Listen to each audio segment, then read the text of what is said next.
ਵਾਹਿਗੁਰੂ ਜੀ ਕਾ ਖਾਲਸਾ ਵਾਹਿਗੁਰੂ ਜੀ ਕੀ ਫਤਿਹ।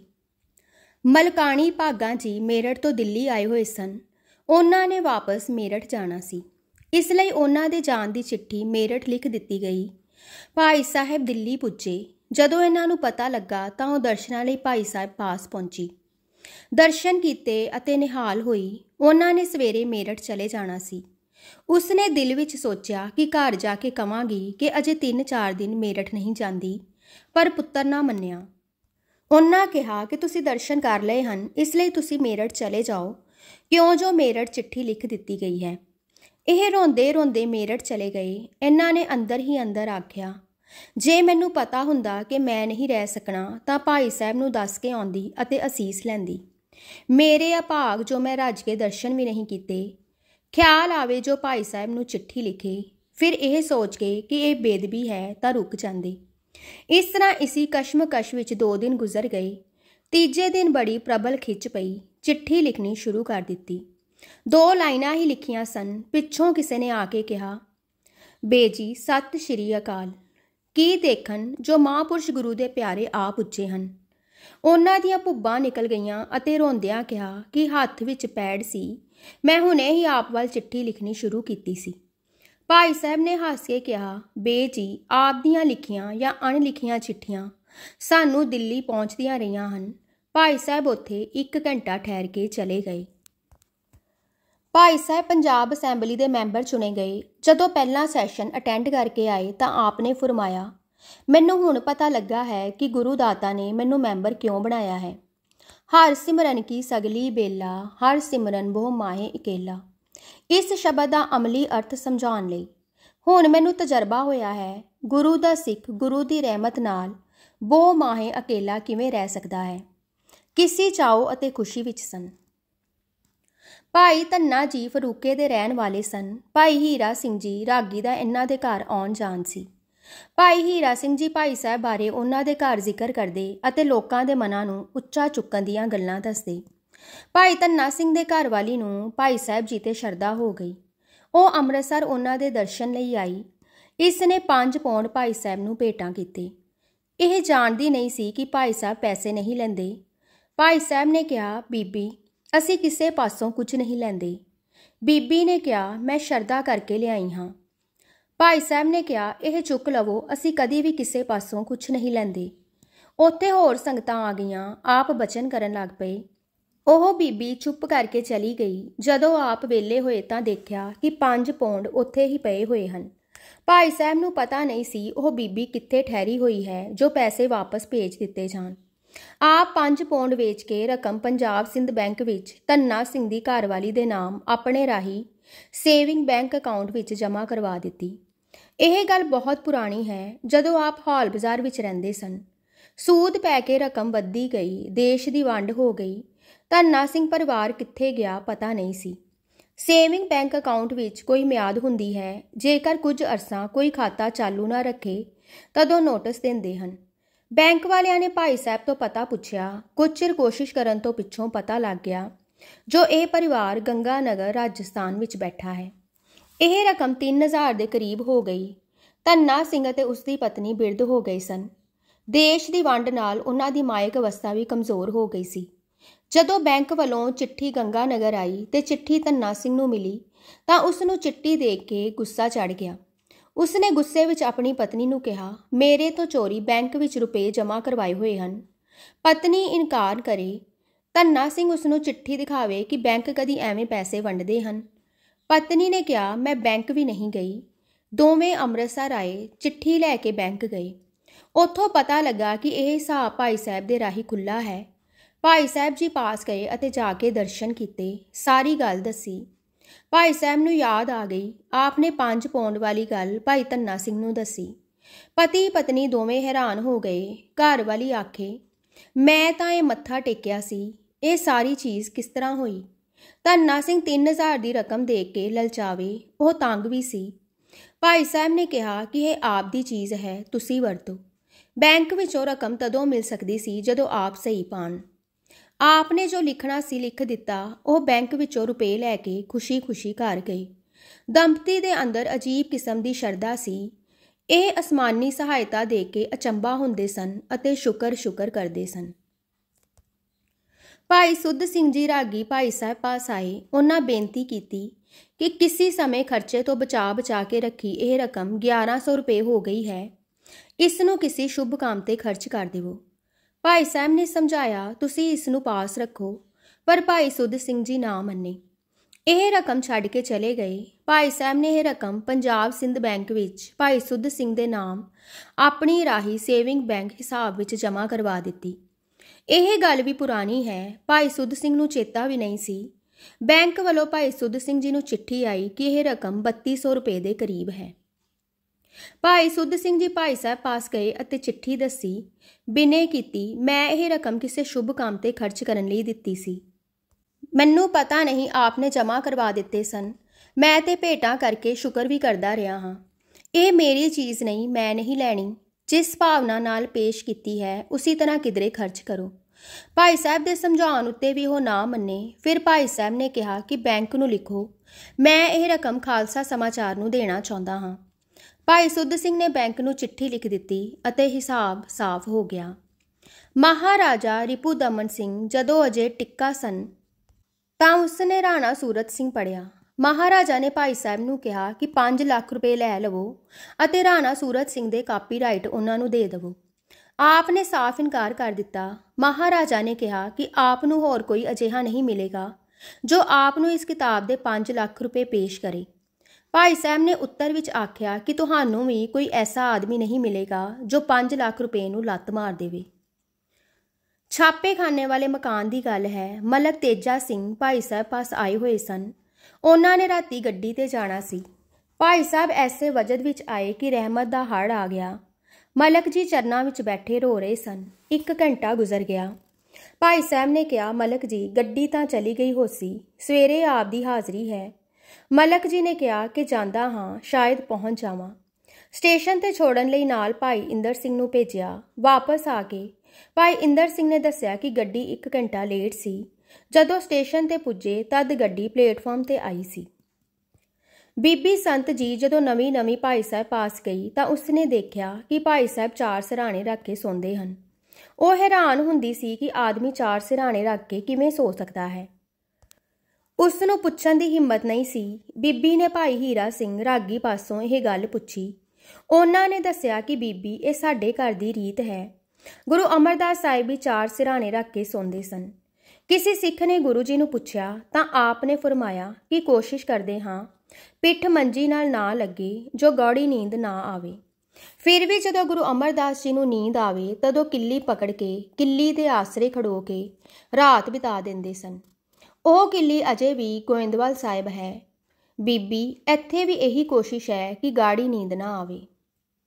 ਬੀਬੀ ਸੰਤ ਜੀ ਜਦੋਂ ਪਹਿਲੀ ਵਾਰੀ ਭਾਈ ਸਾਹਿਬ ਪਾਸ ਗਈ ਤਾਂ ਲੁਧਿਆਣੇ ਦੀ ਸਲਵਾਰ ਕਮੀਜ਼ ਪਾਉਂਦੀ ਸੀ ਅਤੇ ਸਿਰ ਤੇ ਮਾਰਕਿਨ ਦਾ ਦੁਪੱਟਾ ਰੱਖਦੀ ਸੀ। ਇਹ ਪਹਿਰਾਵਾ ਵਿਧਵਾ ਹੋਣ ਕਾਰਨ ਸੀ। ਭਾਈ ਸਾਹਿਬ ਨੇ ਪੁੱਛਿਆ, ਤੇਰਾ ਗੁਰੂ ਨਾਨਕ ਨੂੰ ਮਿਲਣ ਦਾ ਜੀ ਕਰਦਾ ਹੈ? ਬੀਬੀ ਨੇ ਉੱਤਰ ਦਿੱਤਾ, ਹਾਂ ਜੀ, ਮਿਲਣ ਨੂੰ ਜੀ ਕਰਦਾ ਹੈ। ਭਾਈ ਸਾਹਿਬ ਨੇ ਪੁੱਛਿਆ ਕਿ ਕੱਪੜੇ ਕਿਤਨੇ ਦਿਨਾਂ ਪਿੱਛੋਂ ਬਦਲਦੇ ਹੋ? ਬੀਬੀ ਨੇ ਉੱਤਰ ਦਿੱਤਾ ਕਿ 3-4 ਦਿਨ ਪਿੱਛੋਂ ਬਦਲਦੀ ਹਾਂ। ਫਿਰ ਪੁੱਛਿਆ, ਕੇਸੀ ਇਸ਼ਨਾਨ ਕਰਦੇ ਹੋ?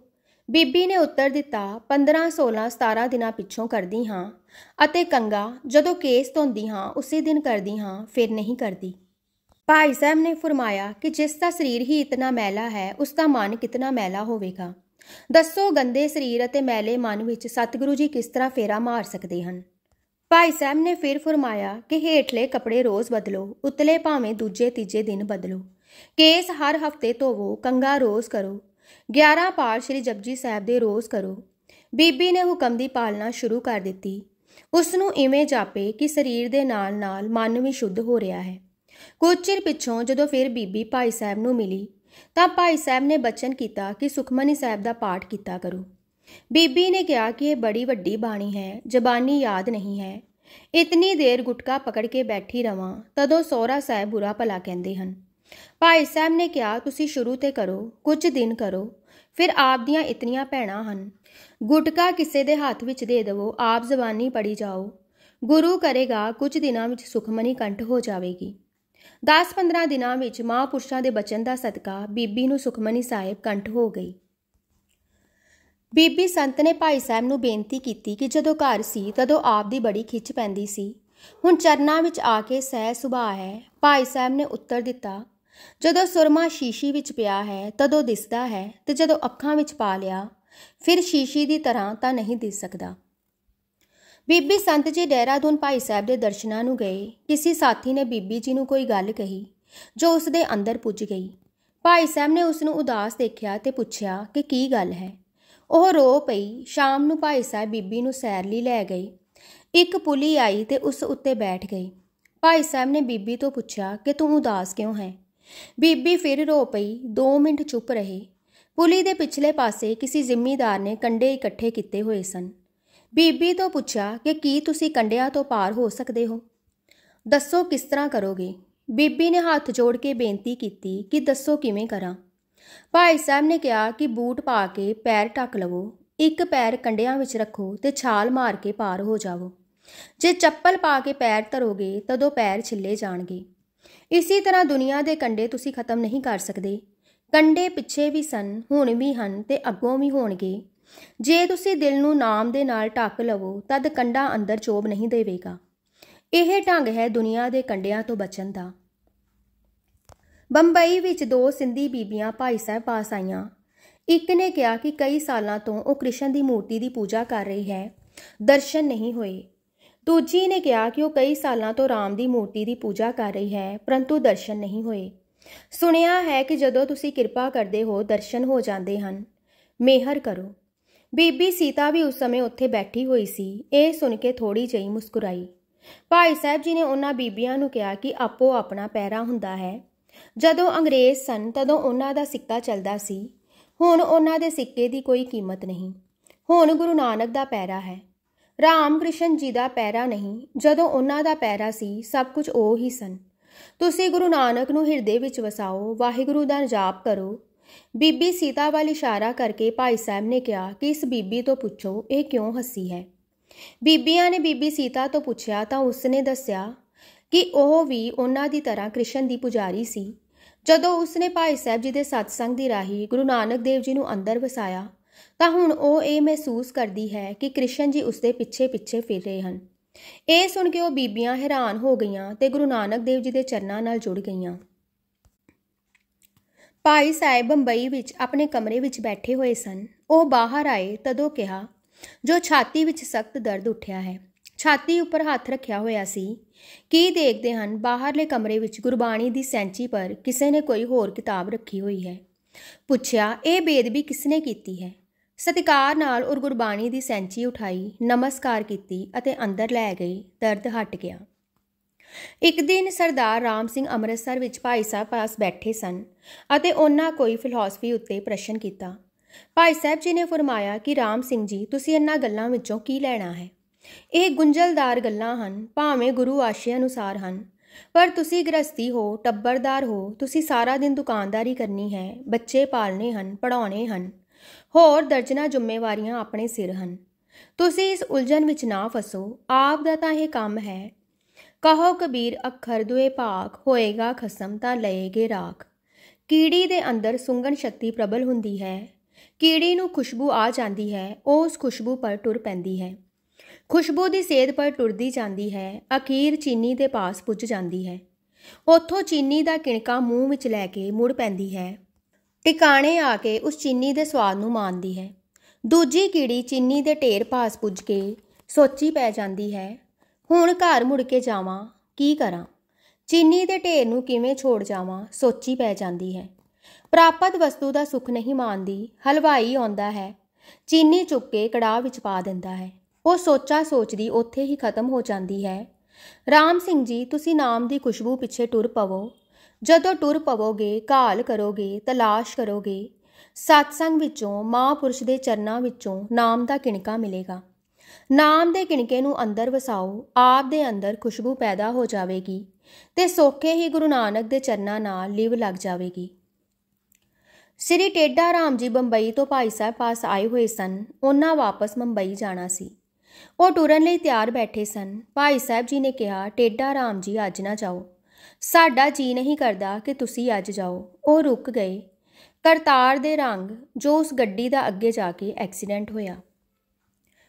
ਇੱਕ ਦਿਨ ਬੀਬੀ ਸੰਤ ਜੀ ਸੋਚਾਂ ਵਿੱਚ ਸੀ। ਉਸ ਦਾ ਚਿੱਤ ਖੇੜੇ ਵਿੱਚ ਨਹੀਂ ਸੀ। ਉਹ ਬਾਹਰੋਂ ਆਈ ਡਾਕ ਭਾਈ ਸਾਹਿਬ ਪਾਸ ਲੈ ਕੇ ਗਈ।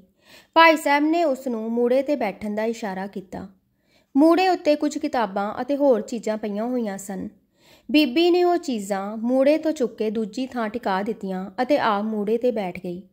ਭਾਈ ਸਾਹਿਬ ਨੇ ਉਸ ਨੂੰ ਸਮਝਾਇਆ ਕਿ ਜਿਸ ਤਰ੍ਹਾਂ ਮੂੜੇ ਪਰ ਪਈਆਂ ਚੀਜ਼ਾਂ ਦੂਜੀ ਥਾਂ ਟਿਕਾ ਕੇ ਆਪਣੇ ਬੈਠਣ ਦੀ ਥਾਂ ਬਣਾ ਲਈ ਹੈ, ਇਸੇ ਤਰ੍ਹਾਂ ਮਨ ਵਿੱਚ ਸੋਚਾਂ ਜਾਂ ਹੋਰ ਫਿਕਰ ਹੋਵਣ ਤਾਂ ਉਹਨਾਂ ਨੂੰ ਦੂਜੀ ਥਾਂ ਟਿਕਾ ਕੇ ਖਾਲੀ ਕਰ ਲਿਆ ਅਤੇ ਉੱਥੇ ਨਾਮ ਨੂੰ ਵਸਾ ਲਿਆ।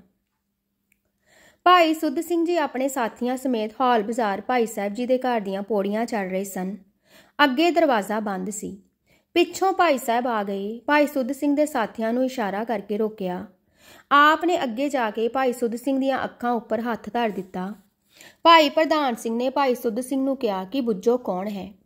ਉਹਨਾਂ ਨੇ ਕਿਹਾ, ਬੁੱਝ ਤਾਂ ਮੈਂ ਲਿਆ ਹੈ, ਪਰ ਜੱਫੀ ਵਿੱਚੋਂ ਛੋੜਨ ਤਦ ਹੀ ਚਰਨਾਂ 'ਤੇ ਸੀਸ ਰੱਖਾਂ। ਭਾਈ ਸੁੱਧ ਸਿੰਘ ਦਾ ਸਰੀਰ ਸ਼ੁਕਰ ਵਿੱਚ ਕੰਬ ਰਿਹਾ ਸੀ। ਉਸ ਦਿਨ ਸ਼ੁਕਰ ਵਿੱਚ ਉਹਨਾਂ ਨੇ ਇਹ ਬੰਦ ਲਿਖਿਆ, ਖੁੱਲੀ ਜੱਫੀ ਤੇ ਨਾਲ ਹੀ ਨੈਣ ਖੁੱਲੇ, ਪਿੱਛੇ ਪ੍ਰਤਿਆ ਤੱਕਿਆ ਨਾਲ ਨੈਣਾ, ਸਦਕੇ ਜਾਵਾਂ ਦਾਤਾ ਤੇਰੀਆਂ ਰਹਿਮਤਾਂ ਦੇ, ਨੀਵੇਂ ਮੈਲਿਆਂ ਨੂੰ ਗੱਲ ਲਾ ਲੈਣਾ। ਤੇਰਾ ਬਿਰਦ ਅਚਰਜ ਹੈ ਦਇਆ ਸਾਗਰ, ਲਿਆ ਦਰ ਤੇਰੇ ਪਰ ਮੰਗ ਰਹਿਣਾ। ਚਰਨ ਧੂੜ ਹੋਵਾਂ ਤੇਰੇ ਸੇਵਕਾਂ ਦੀ, ਨਾ ਵਿਛੋੜ ਸਾਨੂੰ ਅੰਗ ਸੰਗ ਰਹਿਣਾ। ਇੱਕ ਵਾਰੀ ਸਰਦਾਰ ਕਰਤਾਰ ਸਿੰਘ ਉਪਦੇਸ਼ਕ ਚੀਫ ਖਾਲਸਾ ਦੀਵਾਨ ਭਾਈ ਸਾਹਿਬ ਦੀ ਕੋਠੀ ਆਏ। ਉਹਨਾਂ ਦਾ ਕੋਟ ਪੁਰਾਣਾ ਸੀ ਅਤੇ ਬਾਂਹ ਤੋਂ ਫਟਿਆ ਹੋਇਆ ਸੀ। ਭਾਈ ਸਾਹਿਬ ਜੀ ਨੇ ਪੱਟੀ ਦਾ ਨਵਾਂ ਕੋਟ ਪਾਇਆ ਹੋਇਆ ਸੀ। ਕੋਟ ਉਤਾਰ ਕੇ ਕਰਤਾਰ ਸਿੰਘ ਨੂੰ ਕਿਹਾ ਕਿ ਜ਼ਰਾ ਇਹ ਪਾ ਕੇ ਵਿਖਾ। ਉਹਨਾਂ ਨੇ ਹੁਕਮ ਮੰਨ ਕੇ ਕੋਟ ਪਾਇਆ। ਭਾਈ ਸਾਹਿਬ ਨੇ ਕਿਹਾ ਕਿ ਦੇਖੋ ਕੈਸਾ ਫਿੱਟ ਆ ਗਿਆ ਹੈ। ਕਰਤਾਰ ਸਿੰਘ ਕੋਟ ਉਤਾਰਨ ਲੱਗੇ ਤਾਂ ਭਾਈ ਸਾਹਿਬ ਨੇ ਕਿਹਾ ਕਿ ਹੁਣ ਉਤਾਰਨਾ ਨਹੀਂ, ਇਹ ਆਪ ਦੀ ਭੇਟਾ ਹੈ। ਕਰਤਾਰ ਸਿੰਘ ਸ਼ੁਕਰ ਕਰਕੇ ਨਵਾਂ ਕੋਟ ਪਹਿਨ ਕੇ ਤੇ ਪੁਰਾਣਾ ਨਾਲ ਲੈ ਕੇ ਘਰ ਚਲੇ ਗਏ। ਭਾਈ ਸਾਹਿਬ ਜਦੋਂ ਹਾਲ ਬਾਜ਼ਾਰ ਰਹਿੰਦੇ ਸਨ ਤਾਂ ਉਹਨਾਂ ਦੇ ਮਕਾਨ ਦੇ ਸਾਹਮਣੇ ਇੱਕ ਦਿਨ ਬੰਬੂ ਘਾਟ ਦੀ ਟੱਕਰ ਹੋ ਗਈ। ਸਵਾਰੀਆਂ ਗਿਰ ਗਈਆਂ। ਉਹਨਾਂ ਵਿੱਚ ਇੱਕ ਬੁੱਢੀ ਮਾਈ ਸੀ, ਉਹ ਬੇਹੋਸ਼ ਹੋ ਗਈ। ਰੌਲਾ ਪੈ ਗਿਆ। ਲੋਕੀ ਇਕੱਠੇ ਹੋ ਗਏ। ਸਾਰਿਆਂ ਦਾ ਖਿਆਲ ਸੀ ਕਿ ਬੁੱਢੀ ਮਰ ਗਈ ਹੈ। ਭਾਈ ਸਾਹਿਬ ਨੇ ਉੱਪਰੋਂ ਦੇਖਿਆ ਤਾਂ ਦੌੜਦੇ ਹੋਏ ਹੇਠਾਂ ਆ ਗਏ। ਭੀੜ ਤਾਂ ਤਮਾਸ਼ਾ ਦੇਖ ਰਹੀ ਸੀ। ਆਪ ਸੜਕ ਪਰ ਬੈਠ ਗਏ। ਮਾਈ ਦਾ ਸਿਰ ਆਪਣੇ ਪੱਟਾਂ ਉੱਪਰ ਰੱਖਿਆ। ਆਪ ਨੇ ਮਾਈ ਨੂੰ ਕੁੱਟਿਆ। ਇੱਕ ਹੋਰ ਸੱਜਣ ਨਾਲ ਲੱਗ ਗਿਆ। ਮੂੰਹ ਵਿੱਚ ਪਾਣੀ ਪਾਇਆ। ਮਾਈ ਨੇ ਅੱਖਾਂ ਖੋਲੀਆਂ। ਆਪ ਨੇ ਪੁੱਛਿਆ, ਮਾਤਾ ਜੀ ਹੁਣ ਠੀਕ ਹੋ? ਮਾਈ ਬੋਲੀ, ਬੱਚਾ ਕੁਝ ਠੀਕ ਹਾਂ। ਘਰੋਂ ਦੁੱਧ ਦਾ ਗਿਲਾਸ ਮੰਗਵਾਇਆ ਅਤੇ ਮਾਈ ਨੂੰ ਕਿਹਾ, ਮਾਤਾ ਜੀ ਦੁੱਧ ਪੀ ਲਵੋ। ਮਾਈ ਨਾ ਕਰੇ। ਉਸਨੇ ਦੱਸਿਆ ਕਿ ਜਦੋਂ ਦਾ ਉਸਦਾ ਪਤੀ ਗੁਜ਼ਰਿਆ ਹੈ 15 ਸਾਲ ਹੋ ਗਏ ਹਨ, ਉਸਨੇ ਦੁੱਧ ਨਹੀਂ ਪੀਤਾ। ਭਾਈ ਸਾਹਿਬ ਨੇ ਕਿਹਾ, ਮਾਈ ਮੈਂ ਤੇਰਾ ਬੱਚਾ ਹਾਂ, ਮੇਰਾ ਵੀ ਹੱਕ ਹੈ। ਤੁਸੀਂ ਗਿਰੇ ਹੋ, ਬੇਹੋਸ਼ ਹੋ ਗਏ ਸੀ, ਸਰੀਰ ਕਮਜ਼ੋਰ ਹੈ। ਦੁੱਧ ਪੀਸੋ ਤਦੋਂ ਤਾਕਤ ਆਵੇਗੀ। ਬੱਚੇ ਦੇ ਆਖੇ ਲਾ ਕੇ ਪੀ ਲਵੋ। ਮਾਈ ਨੂੰ ਦੁੱਧ ਪਿਆਇਆ ਅਤੇ ਮਾਈ ਚੇਤਨ ਹੋ ਗਈ। ਮਾਈ ਦੇ ਸਾਥੀ ਖੜੇ ਸਨ। ਭਾਈ ਸਾਹਿਬ ਨੇ ਬੰਬੂ ਘਾਟ ਮੰਗਵਾ ਕੇ ਉਹਨਾਂ ਨਾਲ ਮਾਈ ਨੂੰ ਤੋਰ ਦਿੱਤਾ। 1953 ਦੀ ਗੱਲ ਹੈ। ਉਦੋਂ ਸਰਦਾਰ ਸੰਤ ਸਿੰਘ ਚੀਫ ਖਾਲਸਾ ਦੀਵਾਨ ਦੇ ਯਤੀਮਖਾਨੇ ਦੇ ਇੰਚਾਰਜ ਸਨ। ਉਹਨਾਂ ਨੇ ਕਿਸੇ ਗੱਲੋਂ ਅਸਤੀਫਾ ਦੇ ਦਿੱਤਾ। ਜਦੋਂ ਭਾਈ ਸਾਹਿਬ ਨੂੰ ਪਤਾ ਲੱਗਾ ਤਾਂ ਸਰਦਾਰ ਸੰਤ ਸਿੰਘ ਜੀ ਨੂੰ ਆਪਣੀ ਕੋਠੀ ਬੁਲਾਇਆ। ਭਾਈ ਸਾਹਿਬ ਨੇ ਸਰਦਾਰ ਸੰਤ ਸਿੰਘ ਨੂੰ ਪਿਆਰ ਕੀਤਾ ਤੇ ਸਮਝਾਇਆ। ਭਾਈ ਸਾਹਿਬ ਨੇ ਕਿਹਾ ਕਿ ਦੇਖ, ਤੇਰੇ ਉੱਪਰ ਗੁਰੂ ਦੀ ਮਿਹਰ ਹੈ। ਗੁਰੂ ਨੇ ਰੋਟੀ ਖਾਣ ਨੂੰ ਚੰਗੀ ਦਿੱਤੀ ਹੋਈ ਹੈ। ਗੁਰੂ ਦਾਤੇ ਨੇ ਹੀ ਬਖਸ਼ੀ ਹੈ। ਕੀ ਪਤਾ ਇਸ ਸੇਵਾ ਦੇ ਸਦਕੇ ਹੀ ਬਖਸ਼ੀ ਹੋਵੇ। ਸੇਵਾ ਮਿਲਦੀ ਰਹੇ। ਦੇਵਤੇ ਸੇਵਾ ਲਈ ਸਹਿਕਦੇ ਹਨ। ਤੁਸੀਂ ਦੁਨੀਆ ਦੇ ਕਾਰਨ ਸੇਵਾ ਨੂੰ ਲੱਤ ਮਾਰਦੇ ਹੋ। ਗੁਰੂ ਦੇ ਭੋਗ ਵਿੱਚ ਆਵੋ। ਸੇਵਾ ਥੀ ਮੂੰਹ ਨਾ ਮੋੜੋ। ਸਰਦਾਰ ਜੀ ਅੱਗੋਂ ਬੋਲ ਨਾ ਸਕੇ ਅਤੇ ਆਪਣਾ ਅਸਤੀਫਾ ਵਾਪਸ ਲੈ ਲਿਆ। ਬੀਬੀ ਪ੍ਰੇਮ ਬੰਬਈ ਵਿੱਚ ਰਹਿੰਦੀ ਸੀ। ਉਸ ਦੇ ਘਰ ਵਾਲੇ ਦਾ ਨਾਂ ਤਰਲੋਚਨ ਸੀ। ਉਹ ਬੜੇ ਅਮੀਰ ਸਨ। ਤਰਲੋਚਨ ਦੀ ਮਾਂ ਗੁਰਸਿੱਖੀ ਦੇ ਪਿਆਰ ਵਾਲੀ ਸੀ। ਘਰ ਵਿੱਚ ਬਾਬਾ ਜੀ ਦਾ ਪ੍ਰਕਾਸ਼ ਕਰਦੀ ਸੀ। ਪੁੱਤਰ ਦਾ ਵਿਆਹ ਕੀਤਾ। ਜਦੋਂ ਡੋਲੀ ਘਰ ਆਈ ਤਾਂ ਚਾਈ ਜੋੜੀ ਨੂੰ ਬਾਬਾ ਜੀ ਦੇ ਕਮਰੇ ਵਿੱਚ ਲੈ ਗਈ। ਕੜਾਹ ਪ੍ਰਸ਼ਾਦ ਤਿਆਰ ਸੀ। ਤਰਲੋਚਨ ਦੀ ਮਾਂ ਨੇ ਸਿਦਕ ਨਾਲ ਅਰਦਾਸ ਕੀਤੀ। ਨੂੰਹ ਨੇ ਪ੍ਰਸ਼ਾਦ ਲੈਣ ਤੋਂ ਇਨਕਾਰ ਕਰ ਦਿੱਤਾ। ਸੱਸ ਨੇ ਪਿਆਰ ਨਾਲ ਕਿਹਾ ਕਿ ਬੇਟਾ ਪ੍ਰਸ਼ਾਦ ਲੈਣ ਦੀ ਨਾ ਨਹੀਂ ਕਰੀਦੀ। ਉਸਨੇ ਪ੍ਰਸ਼ਾਦ ਲੈ ਲਿਆ ਪਰ ਅੱਖ ਬਚਾ ਕੇ ਦਰਵਾਜ਼ੇ ਦੇ ਪਿੱਛੇ ਸੁੱਟ ਦਿੱਤਾ। ਜਦੋਂ ਸੱਸ ਨੂੰ ਇਹ ਪਤਾ ਲੱਗਾ ਤਾਂ ਉਹ ਬੇਹੋਸ਼ ਹੋ ਗਈ। ਪ੍ਰੇਮ ਤੇ ਤਰਲੋਚਨ ਦਾ ਜੀਵਨ ਬੜਾ ਮਾਡਰਨ ਸੀ। ਕਲੱਬਾਂ ਵਿੱਚ ਜਾਣਾ, ਡਾਂਸ ਕਰਨੇ, ਸਵਿਮਿੰਗ ਕਰਨੇ, ਦਿਨ ਵਿੱਚ ਕਈ ਵਾਰੀ ਸਾੜੀਆਂ ਬਦਲਣੀਆਂ। ਦੰਪਤੀ ਦਾ ਜੀਵਨ ਇਸ ਤਰ੍ਹਾਂ ਦੁਨਿਆਵੀ ਐਸ਼ ਵਿੱਚ ਗੁਜ਼ਰਦਾ ਰਿਹਾ। ਸਿਵਾਏ ਐਸ਼ ਦੇ ਪਤਾ ਹੀ ਨਹੀਂ ਕਿ ਹੋਰ ਕੋਈ ਦੁਨੀਆ ਵੀ ਹੈ। ਪ੍ਰੇਮ ਦੀ ਸੱਸ ਇਸੀ ਦੁੱਖ ਵਿੱਚ ਗੁਰਪੁਰੀ ਸਿਧਾਰ ਗਈ। ਪ੍ਰੇਮ ਕਹੇ ਕਿ ਬਾਬਾ ਜੀ ਨੂੰ ਕੌਣ ਸੰਭਾਲੇ। ਘਰ ਵਾਲੇ ਦੀ ਸਲਾਹ ਨਾਲ ਬਾਬਾ ਜੀ ਦੀ ਬੀੜ ਉਸਨੇ ਨਨਾਣ ਦੇ ਘਰ ਭੇਜ ਦਿੱਤੀ। ਸਮਾਂ ਗੁਜ਼ਰਿਆ। ਇੱਕ ਵਾਰੀ ਭਾਈ ਸਾਹਿਬ ਬੰਬਈ ਪੁੱਜੇ ਹੋਏ ਸਨ। ਪ੍ਰੇਮ ਦੀ ਕੋਈ ਸਹੇਲੀ ਉਸਨੂੰ ਊਸ਼ਾ ਕਿਰਨ ਭਾਈ ਟੇਢਾ ਰਾਮ ਜੀ ਦੇ ਘਰ ਲੈ ਗਈ। ਇੱਥੇ ਭਾਈ ਸਾਹਿਬ ਠਹਿਰੇ ਹੋਏ ਸਨ। ਸ਼ਾਮੀ ਜਦੋਂ ਸਾਰੀ ਸੰਗਤ ਜਾਂਦੀ ਸੀ, ਉੱਥੇ ਕੀਰਤਨ ਹੁੰਦਾ ਸੀ। ਇਸ ਉੱਪਰ ਭਾਈ ਸਾਹਿਬ ਜੀ ਦੇ ਦਰਸ਼ਨਾਂ ਦਾ ਬੜਾ ਪ੍ਰਭਾਵ ਪਿਆ। ਇਸ ਦੇ ਅੰਦਰ ਖਿੱਚ ਪੈਦਾ ਹੋ ਗਈ। 2-3 ਦਿਨ ਆਪਣੇ ਆਪ ਸੰਗਤ ਵਿੱਚ ਜਾਂਦੀ ਰਹੀ। ਜਦੋਂ ਸਮਾਪਤੀ ਹੁੰਦੀ ਸੀ, ਭਾਈ ਸਾਹਿਬ ਆਪਣੇ ਕਮਰੇ ਵਿੱਚ ਚਲੇ ਜਾਂਦੇ ਸਨ। ਹੁਕਮ ਬਿਨਾਂ ਕੋਈ ਅੰਦਰ ਨਹੀਂ ਜਾ ਸਕਦਾ ਸੀ। ਪੂਰਬ ਕਰਮ ਅੰਕੁਰ ਜਬ ਪ੍ਰਗਟੇ, ਭੇਟਿਓ ਪੁਰਖ ਰਸਕ ਬੈਰਾਗੀ। ਇੱਕ ਦਿਨ ਜਦੋਂ ਭਾਈ ਸਾਹਿਬ ਕੀਰਤਨ ਤੋਂ ਪਿੱਛੋਂ ਆਪਣੇ ਕਮਰੇ ਵਿੱਚ ਗਏ ਤਾਂ ਪ੍ਰੇਮ ਵੀ ਬਿਨਾਂ ਪੁੱਛੇ ਅੰਦਰ ਚਲੀ ਗਈ। ਆਪ ਨੇ ਪੁੱਛਿਆ, ਬੀਬੀ ਤੁਸੀਂ ਕਿਸ ਤਰ੍ਹਾਂ ਆਏ ਹੋ, ਕੁਝ ਪੁੱਛਣਾ ਹੈ? ਪ੍ਰੇਮ ਨੇ ਕਿਹਾ, ਜੀਓ ਆਪਣੀ ਜਾਣ ਪਛਾਣ ਕਰਾਉਣ ਆਈ ਹਾਂ। ਭਾਈ ਸਾਹਿਬ ਨੇ ਕਿਹਾ ਕਿ ਤੁਸੀਂ ਜਾਣ ਪਛਾਣ ਕੀ ਕਰਾਉਣੀ ਹੈ? ਅਸੀਂ ਆਪ ਦੇ ਪਿਛਲੇ ਜਨਮ ਦੇ ਵਾਕਫ ਹਾਂ। ਪਿਛਲਾ ਜਨਮ ਆਪ ਦਾ ਫਲਾਣੀ ਥਾਂ ਤੇ ਫਲਾਣੇ ਘਰ ਸੀ। ਹੁਣ ਤੁਸੀਂ ਛੇਤੀ ਜਨਮ ਲੈ ਲਿਆ ਹੈ। ਹੁਣ ਤੁਸੀਂ ਅੰਮ੍ਰਿਤਸਰ ਦੀ ਲੂਣ ਮੰਡੀ ਫਲਾਣੀ ਗਲੀ ਤੇ ਫਲਾਣੇ ਸੱਜਣ ਦੇ ਘਰ ਜਨਮ ਲਿਆ ਹੈ। ਇਹ ਸੁਣ ਕੇ ਪ੍ਰੇਮ ਹੈਰਾਨ ਹੋ ਗਈ। ਕੁਝ ਘਾਬਰੀ ਚਰਨਾਂ ਤੇ ਡਿੱਗ ਪਈ। ਭਾਈ ਸਾਹਿਬ ਨੇ ਪਿਆਰ ਕੀਤਾ, ਥਾਪੜੀ ਦਿੱਤੀ। ਉਸ ਨੂੰ ਫਕੀਰ ਦੀ ਛੋਹ ਮਿਲੀ। ਜੀਵਨ ਬਦਲ ਗਿਆ। ਨਾਮ ਦੀ ਦਾਤ ਪ੍ਰਾਪਤ ਹੋ ਗਈ। ਬਾਅਦ ਵਿੱਚ ਪਤੀ ਵੀ ਭਾਈ ਸਾਹਿਬ ਪਾਸ ਆਇਆ। ਦੋਵੇਂ ਸਤਸੰਗੀ ਹੋ ਗਏ ਅਤੇ ਲੱਗੇ ਗੁਰੂ ਗੁਰੂ ਜਪਣ। ਪਤਨੀ ਪਤੀ ਨੂੰ ਕਹੇ ਕਿ ਭਾਈ ਸਾਹਿਬ ਨੂੰ ਘਰ ਸੱਦਣਾ ਹੈ। ਉਹ ਵਿਚਾਰ ਕਰਨ ਕਿ ਜਦ ਤੱਕ ਬਾਬਾ ਜੀ ਦਾ ਘਰ ਪ੍ਰਕਾਸ਼ ਨਾ ਹੋਵੇ, ਕਿਵੇਂ ਉਹਨਾਂ ਨੂੰ ਬੁਲਾਵਾਂ। ਕਮਰਾ ਤਿਆਰ ਕਰਵਾਇਆ ਅਤੇ ਬਾਬਾ ਜੀ ਦਾ ਪ੍ਰਕਾਸ਼ ਕੀਤਾ। ਬੇਨਤੀ ਕਰਕੇ ਭਾਈ ਸਾਹਿਬ ਨੂੰ ਚਾਹ ਪਰ ਸੱਦਿਆ। ਭਾਈ ਸਾਹਿਬ ਆਏ ਅਤੇ ਸਭ ਤੋਂ ਪਹਿਲਾਂ ਉਹਨਾਂ ਨੇ ਪੁੱਛਿਆ ਕਿ ਬਾਬਾ ਜੀ ਦਾ ਕਮਰਾ ਕਿਹੜਾ ਹੈ। ਭਾਈ ਸਾਹਿਬ ਨੇ ਬਾਬਾ ਜੀ ਦੇ ਦਰਸ਼ਨ ਕੀਤੇ, ਕੁਝ ਛਕਿਆ ਅਤੇ ਦੰਪਤੀ ਨੂੰ ਅਸੀਸਾਂ ਦਿੱਤੀਆਂ। ਭਾਈ ਸਾਹਿਬ ਦੀ ਇਹਨਾਂ ਤੇ ਬੜੀ ਬਖਸ਼ਿਸ਼ ਹੋਈ। ਭਾਈ ਸੁੱਧ ਸਿੰਘ ਜੀ ਦੂਜੀ ਵਾਰੀ ਭਾਈ ਸਾਹਿਬ ਨੂੰ ਉਚੇਚੇ ਮਿਲਣ ਲਈ ਅੰਮ੍ਰਿਤਸਰ ਆਏ। ਉਹ ਆਪਣੇ ਨਾਲ ਇੱਕ ਸ਼ਹਿਦ ਦੀ ਬੋਤਲ ਵੀ ਲਿਆਏ। ਭਾਈ ਸਾਹਿਬ ਨੇ ਪੁੱਛਿਆ ਕਿ ਇਹ ਕੀ ਹੈ। ਭਾਈ ਸੁੱਧ ਸਿੰਘ ਨੇ ਦੱਸਿਆ ਕਿ ਇਹ ਉਹਨਾਂ ਦੇ ਪਾਸੇ ਦੀ ਸੁਗਾਤ ਹੈ। ਭਾਈ ਸਾਹਿਬ ਚੁੱਪ ਹੋ ਗਏ। ਉਹ ਖੁਸ਼ ਨਹੀਂ ਹੋਏ। ਭਾਈ ਸਾਹਿਬ ਨੇ ਕਿਹਾ ਕਿ ਇਸ ਨੂੰ ਯਤੀਮਖਾਨੇ ਭੇਜ ਦਈਏ, ਅਸੀਂ ਪਸੰਦ ਨਹੀਂ ਕਰਦੇ। ਇਸ ਤਰ੍ਹਾਂ ਭਾਈਚਾਰਾ ਬਣ ਜਾਂਦਾ ਹੈ। ਭਾਈਚਾਰਾ ਨਾ ਬਣਾਓ। ਨਿਰੋਲ ਸਤਸੰਗ ਦਾ ਪਿਆਰ ਰੱਖੋ। ਦਿਲ ਧੋ ਕੇ ਲਿਆਵੋ। ਦਿਲ ਸੱਚਾ ਸੁੱਚਾ ਨਾਮ ਨਾਲ ਭਰ ਕੇ ਲਿਆਵੋ ਤਾਂ ਮੈਨੂੰ ਜ਼ਿਆਦਾ ਖੁਸ਼ੀ ਹੋਵੇਗੀ। ਇਹ ਸੁਣ ਕੇ ਭਾਈ ਸੁੱਧ ਸਿੰਘ ਜੀ ਉਦਾਸ ਹੋ ਗਏ। ਉਹਨਾਂ ਨੂੰ ਉਦਾਸ ਦੇਖ ਕੇ ਭਾਈ ਸਾਹਿਬ ਨੇ ਕਿਹਾ, ਉਦਾਸ ਨਾ ਹੋਵੋ, ਇਸ ਦਫਾ ਅਸੀਂ ਰੱਖ ਲੈਂਦੇ ਹਾਂ, ਪਰ ਅੱਗੋਂ ਖੇਚਲ ਨਾ ਕਰਨੀ। ਮਹੰਤ ਤਖਤ ਸਿੰਘ ਕਿਸੇ ਪਿੰਡ ਕੀਰਤਨ ਕਰਨ ਗਏ ਹੋਏ ਸਨ। ਗੱਡੀ ਤੋਂ ਉਤਰ ਕੇ ਅੱਗੋਂ ਟਾਂਗੇ ਤੇ ਜਾਣਾ ਪੈਂਦਾ ਸੀ। ਵਾਪਸੀ ਤੇ ਟਾਂਗੇ ਤੇ ਆਏ ਅਤੇ ਟਾਂਗੇ ਵਾਲੇ ਨੇ ਰਸਤੇ ਵਿੱਚ ਕਿਹਾ, ਸਰਦਾਰ ਜੀ ਮੈਂ ਰੋਟੀ ਖਾ ਆਵਾਂ। ਇੱਕ ਖੂਹ ਤੇ ਉਹ ਰੋਟੀ ਖਾਣ ਲਈ ਬਹਿ ਗਿਆ। ਉਸਨੇ ਰੋਟੀ ਕੱਢੀ। ਰੋਟੀ ਮਿੱਸੀ ਸੀ ਅਤੇ ਬੜੀ ਸੋਹਣੀ ਪੱਕੀ ਹੋਈ ਸੀ। ਰੋਟੀ ਨੂੰ ਵੇਖ ਕੇ ਮਹੰਤ ਦਾ ਵੀ ਜੀ ਕਰੇ ਕਿ ਇਹ ਰੋਟੀ ਖਾਵਾਂ। ਉਸਨੇ ਐਸੀ ਮਿੱਸੀ ਰੋਟੀ ਅੱਗੇ ਨਹੀਂ ਦੇਖੀ ਸੀ। ਪਰ ਟਾਂਗੇ ਵਾਲਾ ਮੁਸਲਮਾਨ ਸੀ। ਜੇਕਰ ਹਿੰਦੂ ਹੁੰਦਾ ਤਾਂ ਉਹ ਜ਼ਰੂਰ ਰੋਟੀ ਲੈ ਕੇ ਖਾਂਦੇ। ਮਹੰਤ ਭਾਈ ਸਾਹਿਬ ਪਾਸ ਆਇਆ ਅਤੇ ਮਿੱਸੀ ਰੋਟੀ ਦੀ ਸਾਰੀ ਗੱਲ ਦੱਸੀ। ਭਾਈ ਸਾਹਿਬ ਨੇ ਕਿਹਾ ਕਿ ਅਸੀਂ ਤੁਹਾਨੂੰ ਮਿੱਸੀ ਰੋਟੀ ਖਵਾਈਏ ਤਾਂ ਤੁਹਾਨੂੰ ਉਹ ਰੋਟੀ ਭੁੱਲ ਜਾਵੇਗੀ। ਸ਼ਾਮ ਦੇ 3 ਵਜੇ ਦਾ ਵੇਲਾ ਸੀ। ਭਾਈ ਸਾਹਿਬ ਉੱਪਰ ਚੌਂਕੇ ਵਿੱਚ ਆ ਗਏ। ਪਿਆਜ਼ ਵਗੈਰਾ ਕੱਟਿਆ, ਵੇਸਣ ਲਿਆ ਅਤੇ ਆਟਾ ਤਿਆਰ ਕੀਤਾ। ਤੰਦੂਰ ਵਿੱਚ ਬਾਲਣ ਪਵਾ ਦਿੱਤਾ। ਕਈ ਬੀਬੀਆਂ ਉੱਥੇ ਖੜੀਆਂ ਸਨ, ਪਰ ਕਿਸੇ ਨੂੰ ਵੀ ਹੱਥ ਨਾ ਲਾਉਣ ਦਿੱਤਾ। ਭਾਈ ਸਾਹਿਬ ਨੇ ਆਪ ਰੋਟੀ ਤੰਦੂਰ ਨਾਲ ਲਾਈ, ਚੋਪੜ ਕੇ ਸਭ ਤੋਂ ਪਹਿਲਾਂ ਮਹੰਤ ਨੂੰ ਦਿੱਤੀ। ਭਾਈ ਸਾਹਿਬ ਨੇ ਕਿਹਾ ਕਿ 10 ਮਹੰਤਾ ਉਹੋ ਜਿਹੀ ਹੈ। ਮਹੰਤ ਹੈਰਾਨ ਹੋਵੇ ਅਤੇ ਹੱਸੇ। ਉਸਨੇ ਕਿਹਾ ਕਿ ਸ਼ਕਲ ਤਾਂ ਉਸ ਤੋਂ ਵੀ ਸੋਹਣੀ ਹੈ, ਸਵਾਦ ਵੀ ਕਮਾਲ ਦਾ ਹੈ। ਭਾਵੇਂ ਰੋਟੀ ਦਾ ਸਮਾਂ ਨਹੀਂ ਸੀ, ਫਿਰ ਵੀ ਸਾਰਿਆਂ ਨੇ ਇੱਕ ਇੱਕ ਰੋਟੀ ਖਾਧੀ। ਭਾਈ ਸਾਹਿਬ ਨੇ ਆਪ ਵੀ ਖਾਧੀ। ਬਚਪਨ ਵਿੱਚ ਨਾਨਾ ਜੀ ਵੱਲੋਂ ਦਿੱਤੀ ਗਈ ਸਿਖਲਾਈ ਦਾ ਇਹ ਫਲ ਸੀ। ਅੰਮ੍ਰਿਤਸਰ ਵਿੱਚ ਸੰਤ ਮਿਸਰਾ ਸਿੰਘ ਜੀ ਨਿਰਮਲੇ ਦੇ ਡੇਰੇ ਸਾਧੂ ਭਾਈ ਸਾਹਿਬ ਦਾ ਲਿਖਿਆ ਟਰੈਕਟ ਪ੍ਰੀਤਮ ਜੀ ਪੜ੍ਹ ਰਹੇ ਸਨ। ਇਹ ਟਰੈਕਟ ਪੜ੍ਹ ਕੇ ਉਹ ਰੋ ਰਹੇ ਸਨ। ਸੰਤ ਮਿਸਰਾ ਸਿੰਘ ਜੀ ਦਾ ਬੜਾ ਮਸ਼ਹੂਰ ਡੇਰਾ ਹੈ। ਇਸ ਡੇਰੇ ਦੇ ਸਾਧੂ ਬੜੇ ਵਿਦਵਾਨ ਹਨ। ਸੰਤ ਮਿਸਰਾ ਸਿੰਘ ਜੀ ਬੜੇ ਨਾਮੀ ਪੁਰਸ਼ ਸਨ। ਸਾਧੂ ਇਸ ਟਰੈਕਟ ਤੋਂ ਬੜੇ ਪ੍ਰਭਾਵਿਤ ਹੋਏ ਤੇ ਕਹਿਣ ਲੱਗੇ ਕਿ ਭਾਵੇਂ ਇਸ ਟਰੈਕਟ ਤੇ ਨਾਮ ਨਹੀਂ ਲਿਖਿਆ, ਪਰ ਸਾਨੂੰ ਪਤਾ ਹੈ ਕਿ ਇਹ ਕਿਸਨੇ ਲਿਖਿਆ ਹੈ। ਉਸ ਮਹਾਪੁਰਸ਼ ਦੇ ਦਰਸ਼ਨ ਕਰਨੇ ਚਾਹੀਦੇ ਹਨ। 8-10 ਸਾਧੂਆਂ ਦਾ ਟੋਲਾ ਭਾਈ ਸਾਹਿਬ ਪਾਸ ਪੁੱਜਾ। ਸਾਧੂਆਂ ਨੂੰ ਉੱਤੇ ਕਮਰੇ ਵਿੱਚ ਲਿਜਾਇਆ ਗਿਆ ਅਤੇ ਸਤਿਕਾਰ ਨਾਲ ਬਿਠਾਇਆ ਗਿਆ। ਸਾਧੂਆਂ ਨੇ ਦੱਸਿਆ ਕਿ ਪ੍ਰੀਤਮ ਜੀ, ਟਰੈਕਟ ਪੜ੍ਹ ਕੇ ਬੜੀ ਸੁਖੀ ਹੋਏ ਹਾਂ।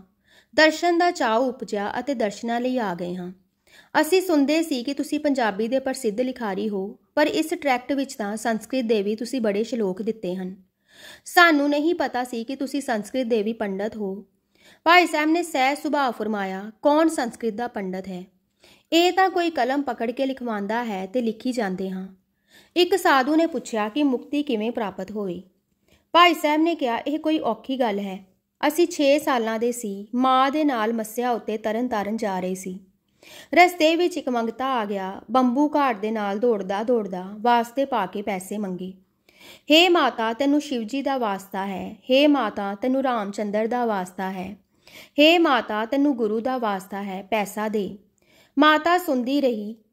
ਘੋੜਾ ਦੌੜਦਾ ਰਿਹਾ। ਜਦੋਂ ਮੰਗਤੇ ਨੇ ਕਿਹਾ, ਮਾਈ ਇਸ ਬੱਚੇ ਦਾ ਵਾਸਤਾ ਹੀ। ਜਦੋਂ ਬੱਚੇ ਦਾ ਵਾਸਤਾ ਸੁਣਿਆ, ਮਾਤਾ ਬਹਿਬਲ ਹੋ ਗਈ। ਘਬਰਾਹਟ ਵਿੱਚ ਭੁੱਲ ਗਈ ਕਿ ਪੈਸੇ ਕਿੱਥੇ ਰੱਖੇ ਹਨ। ਬੰਬੂ ਘਾਟ ਵਾਲੇ ਨੂੰ ਕਿਹਾ, ਵੀਰਾ ਜ਼ਰਾ ਠਹਿਰੀ। ਕਾਹਲੀ ਵਿੱਚ ਮਾਤਾ ਨੂੰ ਅਠੰਨੀ ਮਿਲੀ ਤੇ ਮੰਗਤੇ ਨੂੰ ਸੁੱਟੀ। ਹੇ ਸੰਤੋ, ਅਸੀਂ ਗੁਰੂ ਅੰਗਦ ਜੀ ਦਾ ਜਾਪ ਕਰਾਂਗੇ, ਉਹਨਾਂ ਦੀ ਖੁਸ਼ੀ ਲਵਾਂਗੇ। ਇਹ ਖੁਸ਼ੀ ਗੱਲ ਨਾਲ ਨਹੀਂ ਮਿਲਦੀ, ਕਾਲ, ਪਿਆਰ, ਮੁਸ਼ੱਕਤ ਨਾਲ ਮਿਲਦੀ ਹੈ। ਜਦੋਂ ਗੁਰੂ ਅੰਗਦ ਦੇਵ ਜੀ ਨੂੰ ਰਿਝਾ ਲਵਾਂਗੇ, ਤਦ ਗੁਰੂ ਅੰਗਦ ਦੇਵ ਜੀ ਨੂੰ ਗੁਰੂ ਨਾਨਕ ਦਾ ਵਾਸਤਾ ਪਾ ਕੇ ਮੁਕਤੀ ਮੰਗਾਂਗੇ। ਗੁਰੂ ਅੰਗਦ ਜੀ ਤਰੁੱਠ ਕੇ ਸਾਡੀ ਝੋਲੀ ਵਿੱਚ ਮੁਕਤੀ ਪਾ ਦੇਣਗੇ। ਪਰ ਇਹ ਚੇਤੇ ਰੱਖਣਾ ਕਿ ਗੁਰੂ ਕਾ ਸਿੱਖ ਮੁਕਤੀ ਨਹੀਂ ਮੰਗਦਾ। ਬਾਣੀ ਵਿੱਚ ਇਸ ਦਾ ਕਈ ਥਾਂ ਵਰਣਨ ਆਇਆ ਹੈ। ਕੁਝ ਸੰਤਾਂ ਨਾਲ ਵਿਚਾਰ ਹੁੰਦੀ ਰਹੀ। ਉਹ ਬੜੀ ਖੁਸ਼ੀ ਸ਼ੁਕਰਾਨੇ ਕਰਦੇ ਗਏ। ਭਾਈ ਵੀਰ ਸਿੰਘ ਜੀ ਦੇ ਜੀਵਨ ਦੇ ਦਿਲਚਸਪ ਵਾਕਿਆ ਦਾ ਬਾਕੀ ਹਿੱਸਾ ਅਗਲੇ ਭਾਗ ਵਿੱਚ ਸ਼ਰਵਣ ਕਰੋ। ਵਾਹਿਗੁਰੂ ਜੀ ਕਾ ਖਾਲਸਾ, ਵਾਹਿਗੁਰੂ ਜੀ ਕੀ ਫਤਿਹ।